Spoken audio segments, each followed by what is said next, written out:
Friends வாங்க இன்றைக்கி lunch என்னங்கிறத பார்க்கலாம். இன்றைக்கி ஸ்கூலுக்கு பசங்களுக்கு எக் ஃப்ரைட் ரைஸும் சோயா 65 தான் பேக் பண்ணி கொடுத்தேன். ஃபஸ்ட்டு எக் ஃப்ரைட் ரைஸ்க்கு கேரட், பீன்ஸு, வெங்காயம் எல்லாம் பொடியாக கட் பண்ணி எடுத்து வச்சாச்சு. ஒரு பாத்திரத்தில் வந்து நல்லா எண்ணெய் ஊற்றி அதில் பொடிசாக நறுக்கி வச்சுருக்கிற வெங்காயம், கேரட், பீன்ஸு எல்லாம் போட்டு நல்லா வதக்கிட்டு அப்புறம் அதில் வந்து 3 முட்டையை உடச்சி ஊற்றிடணும்.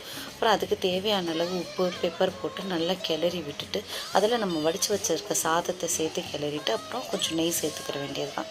நான் வந்து இந்த சோயா சாஸ், சில்லி சாஸ் அந்த மாதிரிலாம் எதுவுமே நான் சேர்க்க மாட்டேன். இதுவே நல்லா இருக்கும். அப்புறம் வந்து சோயா 65க்கு சுடுதண்ணியில் நல்லா ஊற வச்சு அந்த தண்ணியை நல்லா பிழிஞ்சு எடுத்து வச்சுட்டு அதில் வந்து இஞ்சி பூண்டு பேஸ்ட்டு, 65 பொடி, தயிர், அரிசி மாவு எல்லாம் சேர்த்து நல்லா மேரினேட் பண்ணி எடுத்து வச்சு எண்ணெய் காஞ்சது அது ஒன்று ஒன்றா பொரித்து எடுத்துக்க வேண்டியதான்.